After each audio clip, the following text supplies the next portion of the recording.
Okay, so it's Wednesday, October 17th at 7 a.m. here in the dark. I'm at Siletz River fishing with Jay Kendrick and Tong Nguyen. Jay Kendrick is the owner of Santiam fishing rods, and he's hosting us today to go salmon fishing and crabbing. So we're going to start off with salmon fishing. Jay just developed salmon rods that we're going to be trying out today and hoping to get a salmon. So we'll be trolling with 3 rods, 1 rod per angler. So Jay Kendrick wanted me to show you the equipment we're using. So we're using a bait casting reel with a line counter here. And we were letting the line counter go from 22 to 25 to 21 feet, depending where we were on the boat. And this is the salmon rod that Jay developed this year and has just introduced. So it's a Santiam fishing rod. It's 9 foot 8 inches long.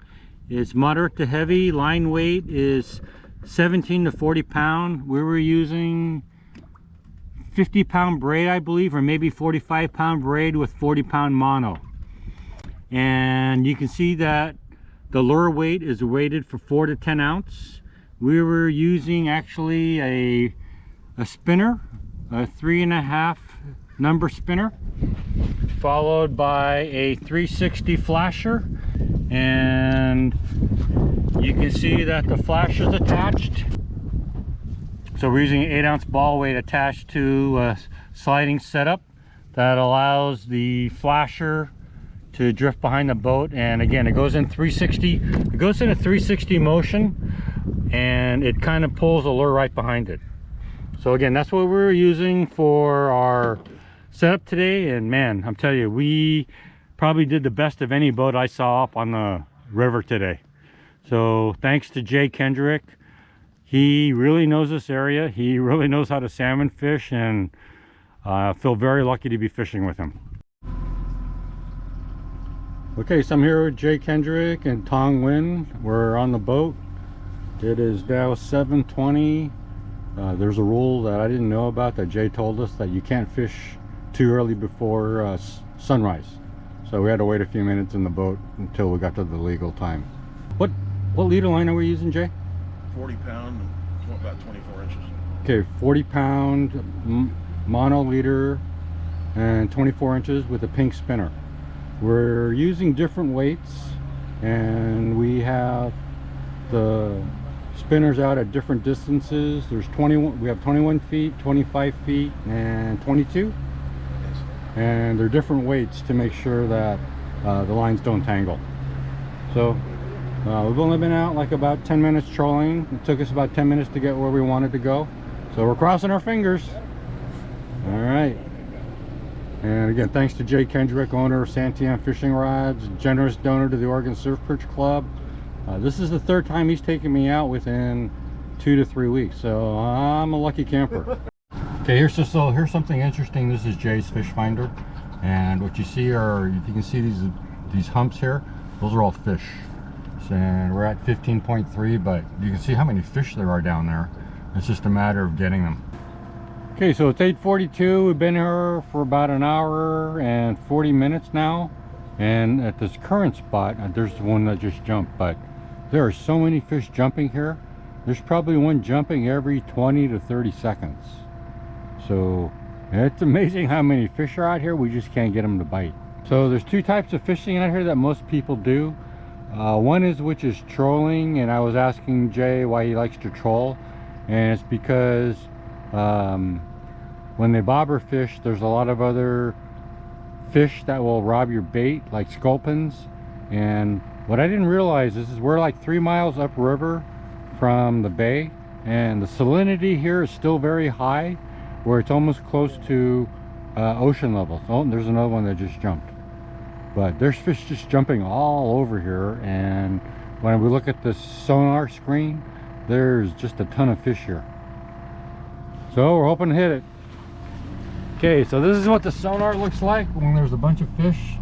See all those orange markers? And we're at 33.8 feet or 34 feet now, but those are all big fish. So they're there, we just can't hook them. No, you reel in your line. Oh, okay guys, we got a fish on. I got a reel in a line though. Got one on. Go Tong. Go ahead and back up. And Jay Kendrick is Gonna net it for us. He's mad. Okay, reel down to the fish. Oh, there's the flasher. Oh, there it is. Don't lift it up yet. I'll tell you, you're going to steer the head to me when I tell you. Okay, reel it down. It's a nice size chinook. Here we go. We got it. Yeah. Good job, guys. Oh. Nice job, dude. All right. Go Tong. Give Jay a high five. All right. Open. Okay. Well, we just had a second hookup. Literally within 5 minutes of landing our first fish. So this is definitely the hot spot. Okay, so we got a sculpin here. Can't be more than 3 or 4 inches. That's, yeah, but we're like 2.5 miles or 3 miles up from Siletz Bay. Okay, so there's 2 ways to fish here on the Siletz River. One is bobber fishing, which this angler is doing, but basically you put a bobber out there with either a net of eggs or a sack of eggs. So here's what the other option is to troll about less than 2 miles per hour. And we're using a 360 spinner followed by about a 24-inch leader with a pink spinner. I don't know if you saw the fish jump, but fish are just jumping everywhere here. So Jay Kendrick just corrected me. We're using a 360 flasher with a Mexican hat spinner. 3.5 hammered blade size. We got a second one here for Tong. Let him go. Okay, this is number 2. Let him go.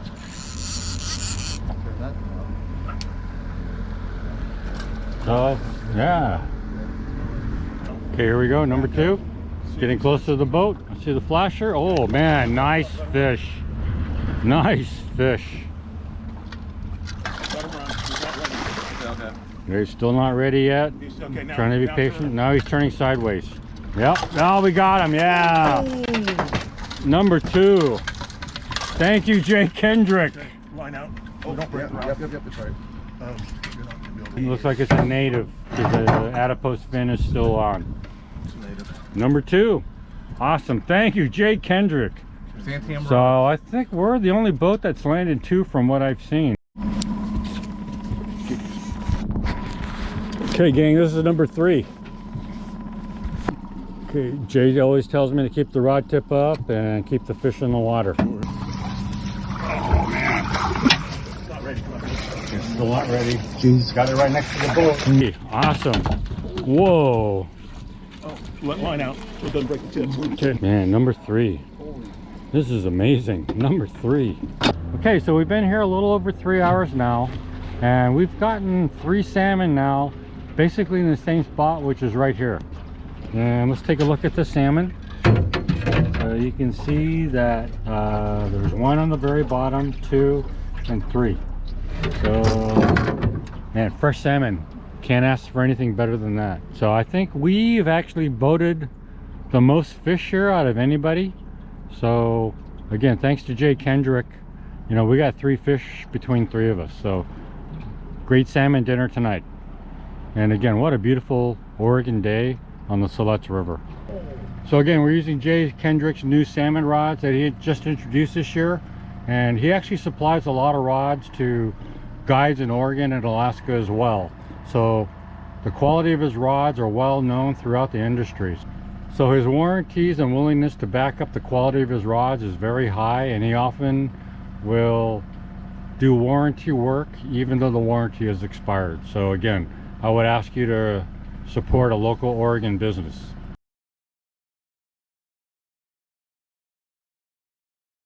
We're at the fish cleaning station. Jay Kendrick's going to show us how to do it. I've never done it before. So these are his new fillet knives that he just ordered, and he's offering now on his website. They're awesome fillet knives. He just gave me one, and my favorite part is actually how the sheath attaches to the knife. You just go ahead and shave this off. So shave off the dorsal fin. Yeah.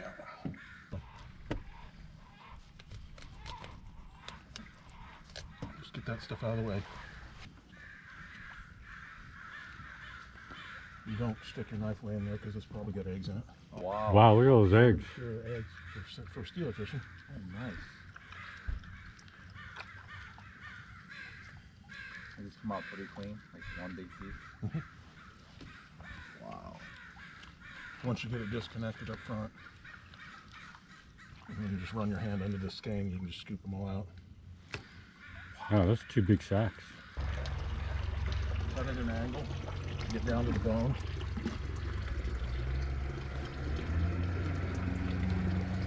And Go to the backbone, Jay. Yeah. And actually, I'm doing this the wrong way. The backbone, it's easier when you put the backbone to it. Cut down. And then once you hit the bone, then just make the turn and keep your knife at an angle and make sure that you're cutting underneath. Include all this. Okay. So just go against the backbone. Yeah, you want to hear the backbone. If you don't, then you angle your knife. Okay. Okay, so you cut through the head and cut behind the pectoral fin till you get to the backbone, and then you just slide along the backbone. And you should hear the knife hitting the backbone, and you go towards the tail. And so you just kick to the tail, come up through the tail. Oh, nice. And then you got 2 fillets. So once you have the fillets, what you want to do is skin off the ribs by, again, sliding your fillet knife just underneath the ribs. And then we come and we clean that. That's not And there you go. There's a nice clean fillet. There's 2 seals right there And those seals that kill our fish. that came and got the carcass we just threw into the water. And here's an otter waiting to eat. Oh, the otter's here? Yep, he's standing right there. And here's the otter back again, just waiting for food. Awesome. Okay, so we got done salmon fishing, and now we're heading to Siletz Bay to go do some crabbing. Jay left a couple crab pots down there overnight, so we're gonna go check those out, and then we got 4 pots to drop. So we'll see how we do. Hopefully we'll be as lucky as we did salmon fishing today. So Siletz Bay is about a 3-mile distance from here. So it's going to take a few minutes to get down there because there's a speed limit here. All right, so this is the first pot that was left overnight, and it's a keeper. Whoa! 1 for 1. There are at least 4 or 5 keepers in the second pot. Man, there's some huge ones. I see it. Looks like they'd be 7 inches to me. 7 keepers? So it looks like there's about 7 keepers in this pot. Again, this is the second pot that was left overnight. So here's one of the crabs we just pulled out. You can see it's way bigger than the measurer. And the measurer goes out to 7 inches. So this is at least a 7.5-inch crab. Okay, so we're at Siletz Bay. We just pulled up our first 2 pots that Jay had left overnight. We got 10 keepers so far. And we're salmon fishing in the meantime. But we're gonna go ahead and pull in our salmon rods and go pick up the crab pots we just dropped. Okay, so this is our first pickup of the 4 pots we dropped just about 20 minutes ago. And Tong is swearing, so he must have a good catch. Yeah, they're all small ones. Quite a few. Oh, but they're all small. I don't see any keepers in there. Okay, so our first pull, we got 1 keeper. That puts us at 11 now. And again, we've been here less than 20 minutes or half an hour. Okay, so we're pulling up pot 2 that we just dropped about 15-20 minutes ago. And only 1. Okay, this is pot 3. Oh, yeah. Hopefully we got at least, maybe 1 keeper. But about 10 crabs in there. Okay, so here's pot 4 that we just dropped. Just leave it in there. Oh, only got 1 tiny one. So it's funny how some pots had at least 10 or 12 crabs and other pots only had 1 or 2. All right, so what Jay Kendrick said is that we're having intermittent success because, again, we brought in 9 keepers on the overnight pot, and we had 1 keeper on one of the smaller pots that we just dropped, but we're not crabbing at the best time because of where the tidal currents are going. So we're trying to just take advantage of our time schedule right now. But we got 3 salmon and 11 keeper crabs, you know, all within 3 or 4 or 5 hours. So can't do much better than that. And here's another pull that we're doing. Again, about 6 crabs, maybe 1 keeper. This one. Okay, so here's another pull. We've got 11 keepers so far. And Tong says this one's is pretty heavy. A bunch of small ones? No, a bunch of small ones. There's only like 3 or 4 small ones in there. And we can either do it back in the dock or we can do it here, but I need to cut the bait out. Okay. Okay, so second pull here on the traps we just dropped. Oh, that's some good ones, I think. And, oh, it looks like there's at least 1 or 2 keepers in there. Okay, so this is our last set of pulls, and we got 1 keeper out of that one. So now we're up to 12. This is Siletz Bay, you got to be very careful.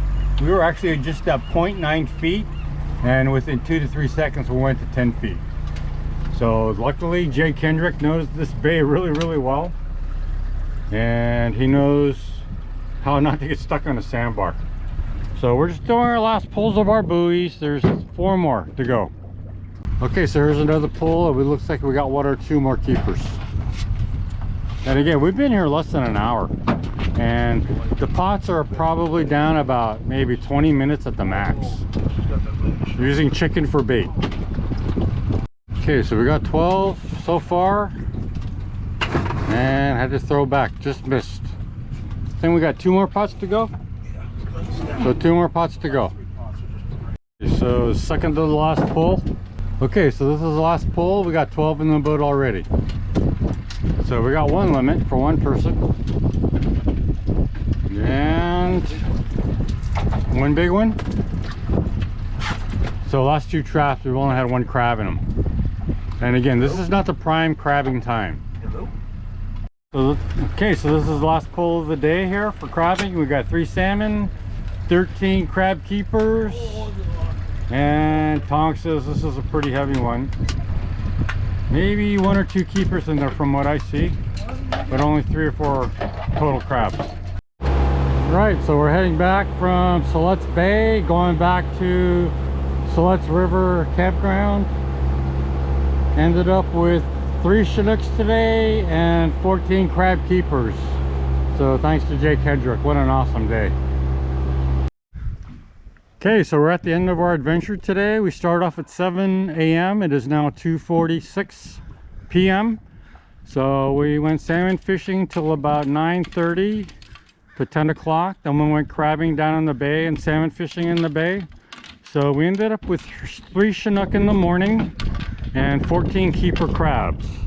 So we got about 25 pounds of fish, and I would say here's 14 crabs, about 2 pounds each. So I'm guessing that's about another 30 pounds of crab. So 30 pounds of crab and about 25 pounds of fish.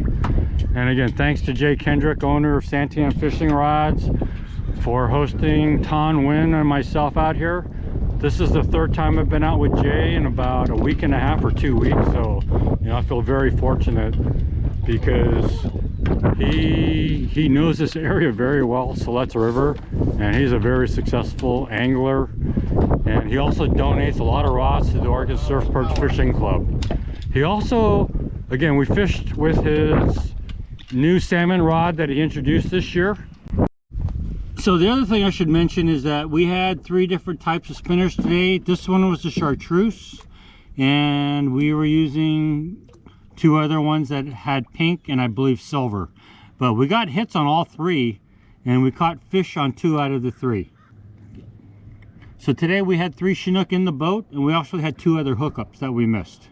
So 5 hookups in about 3 hours, or less than 2.5. That's pretty good. Again, I don't think any boat did better than us today.